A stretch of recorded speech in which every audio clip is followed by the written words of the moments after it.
En esta parte inicial del curso abordaremos algunos conceptos de microeconomía y nos referiremos también a los principios que rigen el análisis económico, es decir, a la oferta y la demanda. Para acercarnos al concepto de microeconomía, haremos un recorrido por el pensamiento y la doctrina de algunos de sus teóricos. Se dice que el padre de la microeconomía es Adam Smith, cuya obra se ocupa de los esquemas de producción y el origen del bienestar económico. Keynes, por su parte, se enfocó en la macroeconomía. Cabe anotar que la gran diferencia entre la micro y la macroeconomía radica en la forma como se percibe la economía. Los enfoques de Smith y Keynes, dos visionarios con protagonismo en épocas distintas, coinciden en reconocer los cambios cíclicos que se producen en la economía. Advierten, sin embargo, que el principal problema o fuente de estudio de la economía radica en tres grandes preguntas: ¿qué producir? ¿Para quién producir? ¿Y cómo producir? Las distintas escuelas económicas que han surgido a lo largo de la historia tienen su origen en el enfoque con el que se mira el comportamiento de los agentes económicos.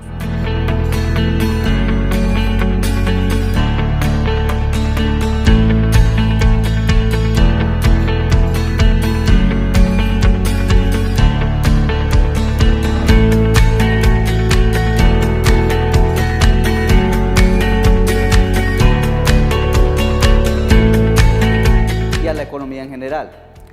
El antecedente más remoto de la economía se encuentra en Grecia. Los griegos definieron la economía como la administración de la casa. Platón y Aristóteles aportaron a las ideas económicas tomando como referente el Estado y advirtieron que si bien el hombre tiene necesidades ilimitadas, los recursos son limitados.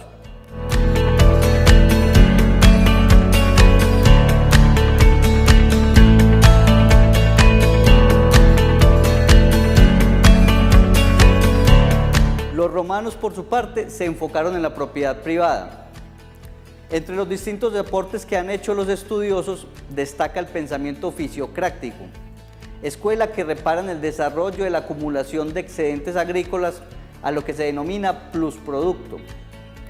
El padre de esta escuela es el médico François Quesnard, y su aporte más importante consiste en las precisiones que hizo respecto a conceptos microeconómicos tales como las empresas, las familias y el Estado.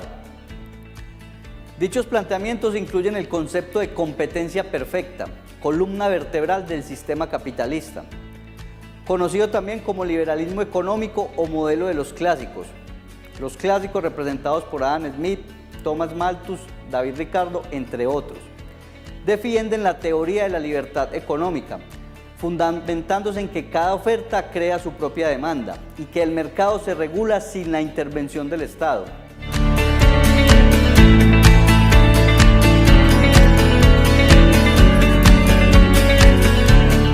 En contraposición, Marx y Engels se convirtieron en sus más severos críticos, advirtiendo que la economía contiene aspectos que se pueden considerar como fallas. Su observación alude a la explotación del hombre por el hombre. Marx se refiere a los modos de producción y los ubica en 5 grandes momentos: la comunidad primitiva, el esclavismo, el feudalismo, el capitalismo y el socialismo. Su enfoque diferencia los modos de producción en 2 aspectos: superestructura y base económica. La superestructura hace referencia a las relaciones sociales de producción en cuya base están los modos de producción y los comportamientos sociales, políticos, religiosos y culturales. Los momentos históricos y los modos de producción a los que se refiere se vinculan y expresan en la tierra, el capital y el trabajo.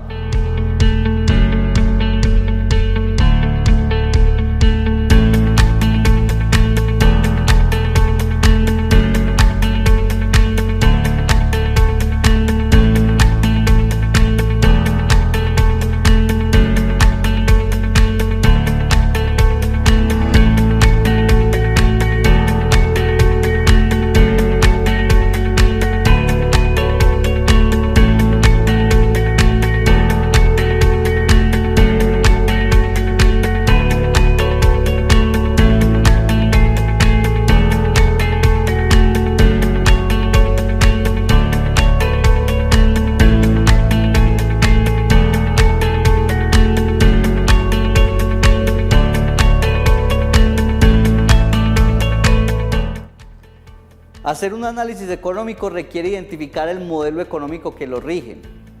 En una economía de libre mercado destacan distintos tipos de mercado, como el de bienes y servicios, el monetario, el de divisas y el de trabajo.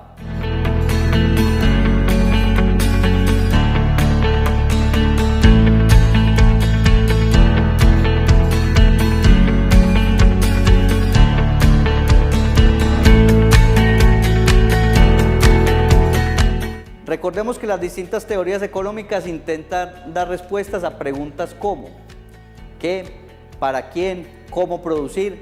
Y ¿por qué las personas compran y las empresas venden? Según la teoría de la demanda y la oferta, la decisión de compra de una persona está determinada por variables tales como el precio, los gustos, la disponibilidad del dinero. La comprensión de esta dinámica lleva a que el comercio establezca diversidad de precios y productos.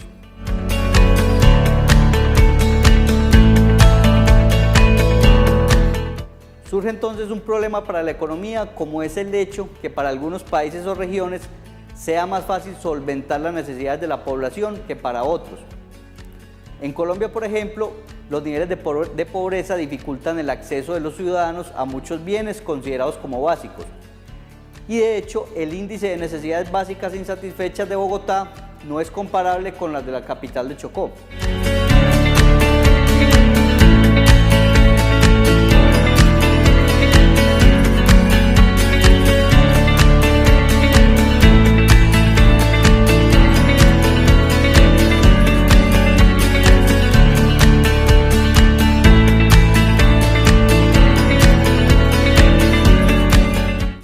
Aunque se suele decir que el crecimiento del Producto Interno Bruto de un país, el PIB, genera una mejor calidad de vida, para el contexto colombiano dicha situación no se aplica en su totalidad, dadas las diferencias entre departamentos y municipios. Sin embargo, al analizar los censos realizados en 1973, 1985, 1993 y 2005, se evidencia que si se toma como referente el total de la población colombiana, un alto porcentaje de los pobladores tiene resueltas sus necesidades básicas. Al profundizar en la teoría de la demanda, se observa que ésta se fundamenta en las variables precio, que se denota con una P, y cantidades, que normalmente se denota con la letra Q. Cabe anotar que en este curso no se profundizará en las variables gustos ni se tendrá en cuenta la situación económica de los países. Lo que sí se debe tener en cuenta son las premisas como que la cantidad de mercancías que se adquieren dependen de su precio y por lo tanto, a mayor precio de un artículo, menos posibilidades tendrá el consumidor de comprarlo. En cambio, cuando el precio disminuye, los compradores estarán dispuestos a comprar más. En la dinámica económica existe una relación inversa entre precio y cantidad, es decir, el precio que rige el mercado determina la cantidad de compra.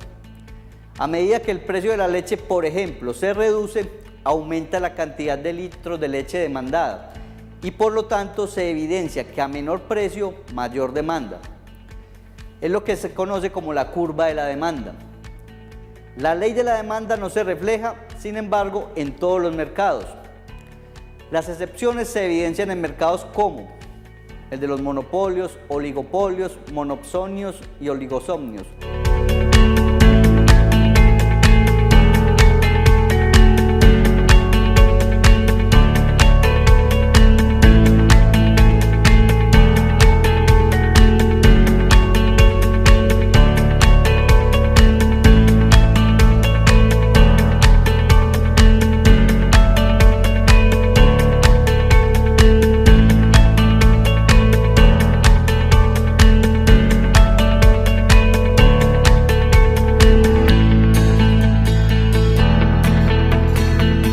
Otro concepto que es necesario precisar es el de la demanda agregada, entendida esta como la demanda total de bienes y servicios en una economía. Tiene su origen en la teoría de Keynes y se refiere a la manera como se resuelven los problemas de demanda en tiempos de crisis. Un ejemplo nos servirá para comprender mejor. En los años 30, Estados Unidos, si bien contaba con una sobreproducción, los niveles de desempleo afectaban la posibilidad de compra. Por lo tanto, el enunciado de los clásicos, según el cual cada oferta crea su propia demanda, no aplica en todos los casos. Para el ejemplo que tomamos como referencia, no daba solución a la crisis que estaba enfrentando el país. Es decir, la teoría no toma en cuenta las fallas del mercado. La otra variable de gran importancia en la economía es la oferta. Según la teoría de la oferta, las empresas producen y venden sus productos, así que la oferta se analiza desde la visión del productor. En el caso colombiano, los agricultores y empresarios generan las pautas en relación con el qué, cómo y para quién producir. Para el efecto, se toman en cuenta los precios de los insumos, de los bienes sustitutos, complementarios y las políticas gubernamentales.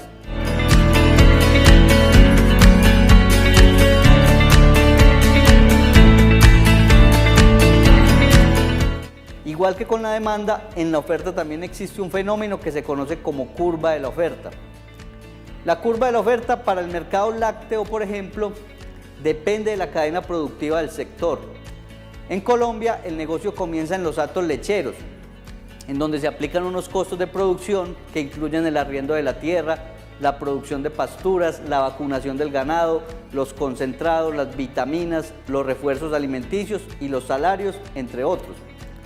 En otras palabras, un productor tendrá que analizar no solo los costos de producción, sino también el comportamiento del mercado. En Colombia, el mercado de la leche es uno de los más fuertes, en tanto es un bien de consumo masivo y vital de la canasta básica.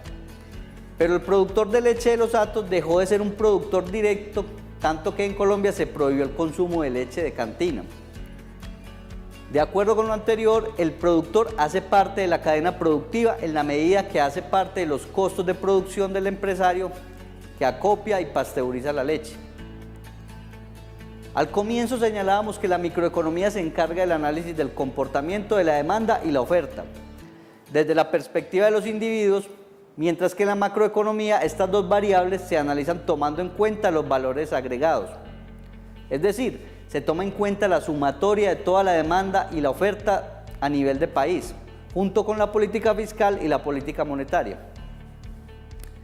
Los modelos de la oferta y la demanda agregada se centran en explicar las fluctuaciones de la producción, la determinación del nivel de precios, la inflación y el desempleo. La curva de la oferta agregada describe el nivel de precios y la capacidad de productos que las empresas están dispuestas a producir.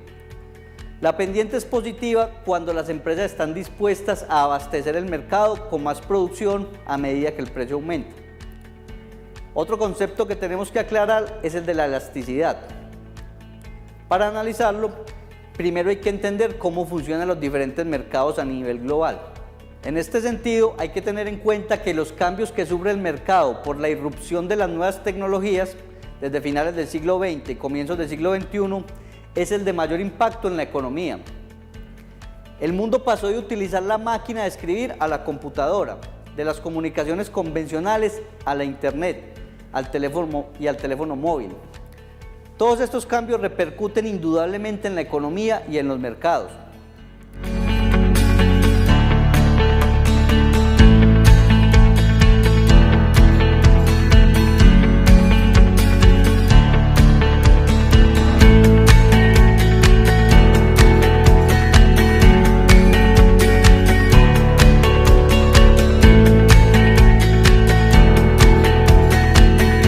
Profundizamos en el concepto de elasticidad, encontramos que la elasticidad de la oferta y la demanda no es otra cosa que los cambios que se pueden producir en las dos variables como resultado de las oscilaciones que se pueden presentar por decisiones económicas que toman tanto los oferentes como los demandantes y teniendo en cuenta precio y volumen o cantidades.